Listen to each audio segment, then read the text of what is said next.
In a quiet neighborhood nestled on the edge of the city lived a woman most would overlook. Her name was Saira. She was the kind of person who passed through the world gently, soft-spoken, modest, and always tucked behind the shadows of bigger, louder voices.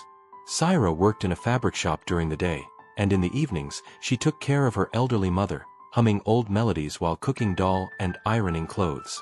But no one knew the secret Saira had carried since childhood, a voice that could move hearts and dreams that refused to die. She never had formal training.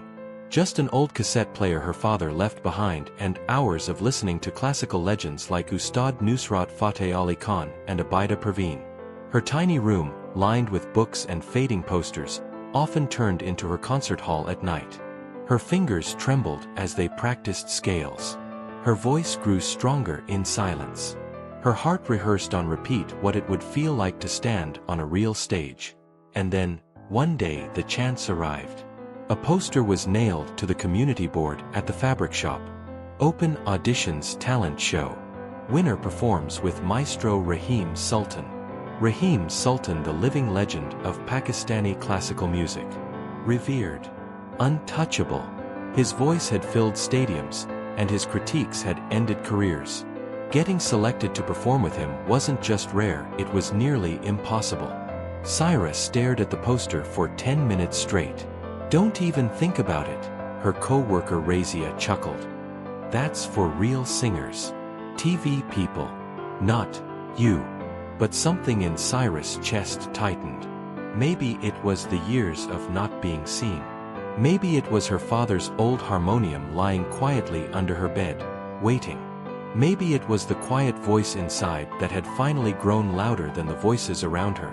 She went home and filled out the form. The audition day arrived. 100 contestants. All with flashy clothes, confident laughs, expensive makeup. Saira wore a simple green shalwar kameez. Her dupatta was neatly pinned. No entourage. No noise. People stared. Some smirked. One even asked, "Did you get lost? The sewing contest is next month." But Saira kept walking. When it was her turn, she stepped onto the small audition stage. The judges included producers, influencers, and at the center Maestro Rahim Sultan himself, arms folded, unimpressed. He didn't even look up from his notes. "Name?" he asked flatly. "Saira." "Profession?" "I work in a fabric shop, sir." There was a pause. A producer chuckled. "And you're here to sing?" Saira nodded. The maestro raised an eyebrow. "Go ahead then. Surprise me." She closed her eyes, took a breath, and then her voice rose like morning light, soft, controlled, then deeper, each note rich with longing and discipline. She sang a rag most professionals avoided. A dangerous choice but perfectly executed. By the time she reached the sargam, the room was frozen. One judge slowly lowered his pen. Another leaned forward, stunned. And finally, the maestro, the man known for cutting contestants short, lifted his gaze. His eyes didn't blink. When she finished, there was silence. Then one sharp clap. Then another. Then the whole room stood, all of them. The same room that mocked her. She didn't smile. She didn't bow. She just whispered, "Thank you," and walked off the stage. Backstage, someone tried to stop her for a picture, but she kept moving, heart pounding, vision blurry with tears she refused to cry. Not yet. The next day, social media erupted. Clips of her performance went viral. The mystery woman with the divine voice. People begged to know who she was, where she'd trained, where she had been hiding. But the loudest voice of all came from the man himself, Maestro Rahim Sultan. He posted a video. "I have been in music for 40 years. I have trained singers from around the world. But yesterday, I witnessed something rare. A voice born not from fame, but from fire." Then, with a small smile, he added, "And I owe her an apology." But the story doesn't end there. Because as Saira stepped into the next chapter of her life, the spotlight, the expectations, the jealousy, the betrayal she would face new challenges, harder than any audition. After Rahim Sultan's video went viral, Saira's life transformed overnight. Her phone, which once barely rang, now buzzed non-stop. Journalists called for interviews.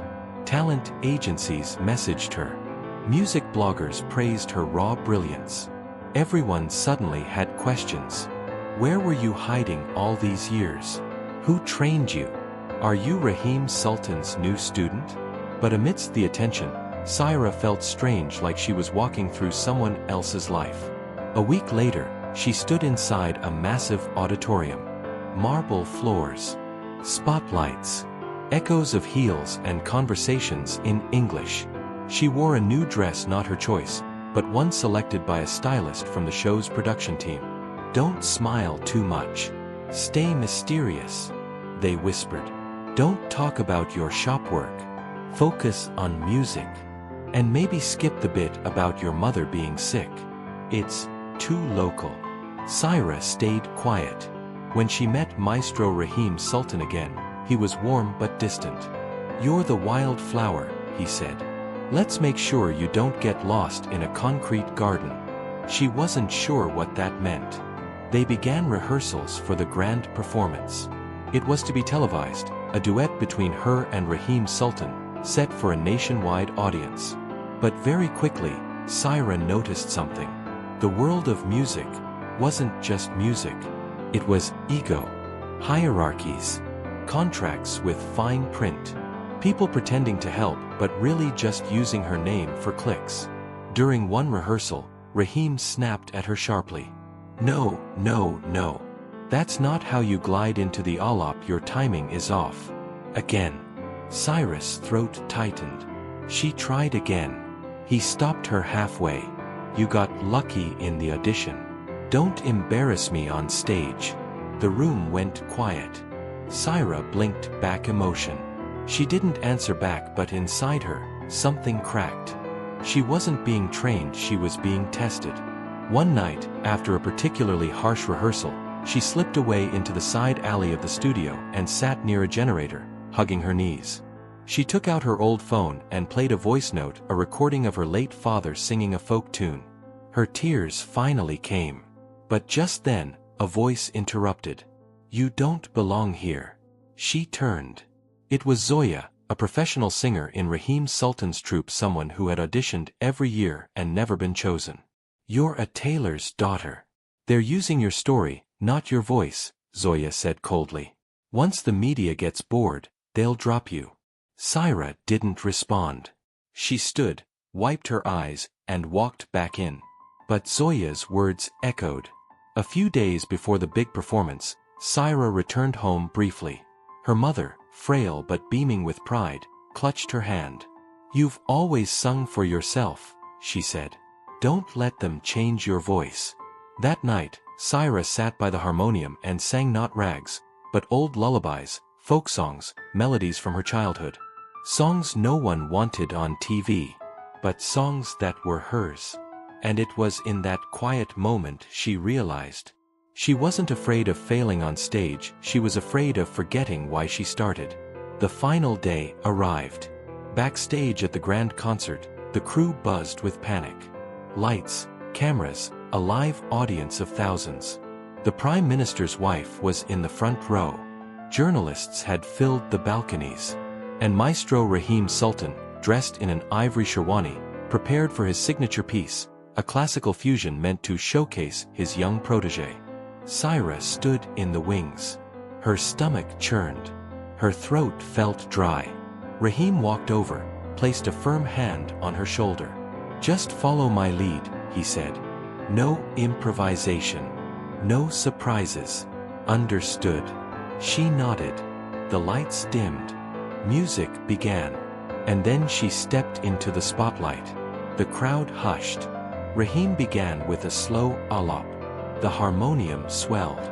Then came Saira's part. She opened her mouth and made a choice. Instead of following the scripted fusion, she sang the rag differently. She let her soul guide the notes. She added a folk melody her father used to sing. She changed the rhythm not to outshine him but to honor her truth. The audience leaned in. Rahim turned, startled. He tried to bring the performance back to the rehearsed track, but Saira kept going, not defying him, but elevating the moment. Her voice soared. The tabla player looked between them, unsure, then smiled and followed her lead. The harmonium player adjusted. The music transformed traditional, modern, real. And when the final note rang, the hall exploded in applause. People stood, cheered. And Rahim. He didn't clap at first. He stared. Then, slowly, he smiled. Just a little. But behind that smile was something deeper. Pride. Jealousy. Respect. Fear. Even Saira couldn't tell. Because in that moment, the moment she owned the stage, not as his student, but as herself, a new chapter began.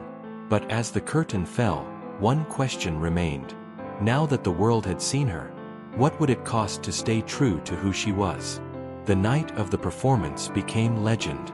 Saira's name trended for days. TV channels replayed the moment she took creative control. Some called it brave, others whispered rebellion. But most agreed on one thing. She was no longer just the girl from the fabric shop. She was the voice that silenced a maestro. In the days that followed, invitations poured in. Concerts in Karachi. Music festivals in Istanbul. Offers from record labels and television producers. Everyone wanted a piece of her story and her sound. Rahim Sultan remained quiet. He neither praised nor condemned her. But he withdrew. In private, he told his closest circle, "She's good, but not yet wise." And too many flames surround a rising star.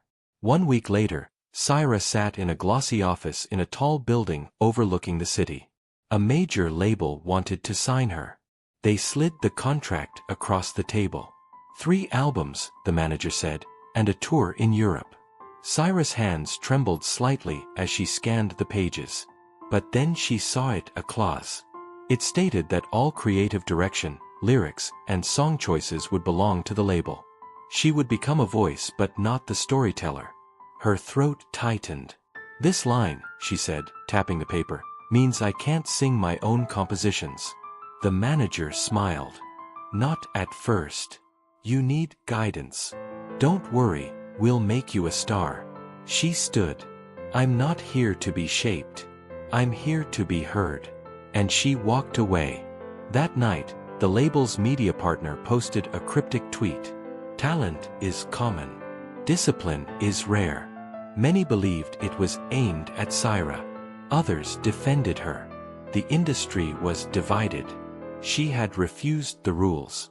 Again. And that's when the knives came out. Suddenly, articles began to surface. Anonymous sources claimed her performance with Rahim was staged. A viral clip was edited to make her look disrespectful. A voice coach on a morning show said, "Saira lacks formal training. She's dangerous to classical tradition." Even Zoya, the singer who once mocked her in the alley, was invited onto a talk show where she said, "Saira's story is charming. But she's not ready. The stage isn't just about singing, it's about legacy." The storm grew louder. Brands withdrew offers. The Istanbul tour was postponed. Her phone fell silent again. And in her small room, beneath a single flickering light, Saira sat with her harmonium, staring into nothing. The weight of her choices pressed down. Doubt crept in. Was Rahim right? Had she moved too fast? Should she have followed? But then a message arrived. It was a handwritten letter. From Rahim Sultan. No envelope. No signature. Just a short note. The only voices remembered are the ones that refused to echo others. If it's hard, it means you're doing it right. Keep singing. R. She read it twice. And smiled. Months later, a hall deep in interior Sindh was filled with villagers. Plastic chairs. No cameras. No glam. Just a stage with a dusty microphone. Saira stepped forward, wearing the same simple green shalwar kameez from her audition. Her hair tied back. No lights. No labels. Just her. She greeted the crowd and began with a lullaby, the same one her father used to sing. Children stopped playing. Elders closed their eyes. The room quieted as her voice rose, unfiltered, unafraid, unapologetically hers. Somewhere far away, in a quiet room, Rahim Sultan watched a grainy recording of that performance on his phone. He didn't smile. He just closed his eyes and listened. Because in the end, it wasn't about applause. It wasn't about proving anyone wrong. It was about singing her truth, until the world couldn't ignore it. And that, she did.